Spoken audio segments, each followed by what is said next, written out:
The greatest difference between people on the left and, I'm going to say people not on the left, rather than people on the right, because it's more accurate. The greatest difference is that people on the left judge by affiliation, while the rest of us judge by values. Let me give an example. The subject of George Floyd came up a while back, when I was in discussion with a number of left-wing people. Being that he has a history of armed robbery, violence against women, drug dealing, and had once beaten and threatened to murder a pregnant woman, I dismissed him as a thug, and the room rounded on me viciously. Several people immediately screamed that I was a racist. Yet the opposite was true. It was the left-wingers who were racist. If I had been talking about a white neo-Nazi who had beaten up and threatened to kill a heavily pregnant woman, then there's zero chance that they would have leapt to his defence or attacked me so viciously. Their opinions were determined entirely by his skin colour. But for me, if a man beats a woman in an unprovoked assault, I will condemn him, whether he's black, white, yellow, purple, or green. Because the views of the left are determined by the group that people belong to. But the views of the rest of us are determined by people's actions. One of these is a rational response, and one of these is an irrational response. So while many on the left regard themselves as objective, they're clearly the polar opposite of that. The same applies in a myriad number of subjects. Let's look at Islam.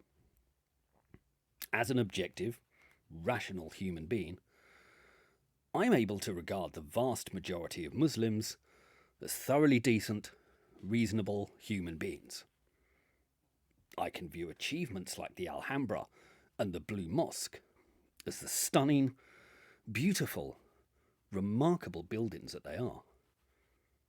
I could respect people like Muhammad Ali and Malala as the amazing, admirable human beings who command and deserve universal respect. But I can also regard people like Hamas, ISIS, and the numerous murderous fanatics who have caused carnage in recent decades with revulsion. I can praise the commendable aspects of Islam, and I can condemn the despicable followers of that faith. It's not difficult, or it shouldn't be. But there are many, many people on the left who are simply unable to ever utter a critical word of Islam, or any Muslim, no matter what the circumstances. Excuses will always be found, blame will be placed at other doors, justifications will be conjured, but they are simply unable to voice condemnations, no matter how heinous the crimes that have been committed. This is simply irrational. Many of the same people who had rounded on me for criticising George Floyd had previously defended ISIS and had called Hamas their friends. The same Hamas who planned a worldwide genocide of every Jew on the planet. In another vein, some of the more hardliners on the left are unable to ever find a good word to say about America. A troubled state, but also a remarkable place, and certainly one of the great civilizations of world history, right up there with Greece and Rome. As for the rest of us, we can condemn America when it gets it wrong, and strongly critique its flaws, but also praise its manifest strengths and achievements. Yet balance seems utterly beyond much of the left, and they'll almost never be able to offer an objective, positive appraisal of a single Tory either. This too is absurd. I damn Jeremy Corbyn, but from what I've seen so far, Keir Starmer's a big improvement. And I'm something of a fan of the likes of John Smith, Neil Kinnock, Joe Cox, and Clement Attlee.